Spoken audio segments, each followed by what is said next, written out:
Kita po natin na isasalpak na po at nandito si Sir John.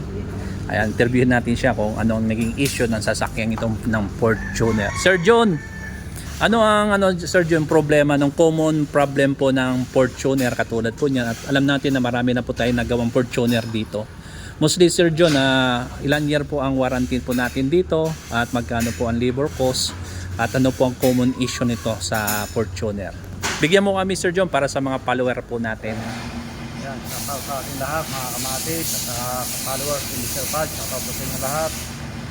Ito mga kamatis, Toyota Fortuner, na-rebuild po namin yung transmission dahil ang pinaka main issue nito, yung may-ari nagpalit ng surplus ng transmission at sa kasamang palad after napalitan ng surplus, hindi rin tumagal yung pinagpalitan ng surplus.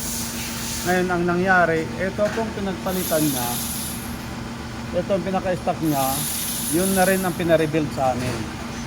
So yung surplus, isang tabi na yon dahil nga after ng surplus di rin tumagal. So pagka ganito, ang rebuild po namin depende po sa sira ng unit.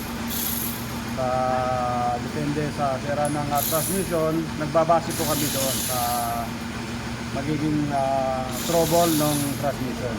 So hindi po pare-parehas yung price range natin. Yung nga po, depende po yun. At sa ano naman, sa working day namin, ito ginagawa po namin 4 to 5 days ginagawa namin para masinisigurado namin na tuloy din pagkakagawa ng transmission at maiwasan natin yung backjump. So yun lang mga kamatik, ang gusto ko sa inyo. So guys, nakausap natin si Sir John kung may mga issue kayo sa inyong automatic transmission kahit yung unit. Dito lamang po kami sa San Jose del Monte at nakatas po yung telephone number namin. Tawagan niyo na lamang po kami o subscribe po kayo sa aming pong Facebook page kay Mr. Pads Mechanic, ang Starmatic, para po ma-update po namin kayo sa lahat ng mga ginagawa namin. Salamat, God bless.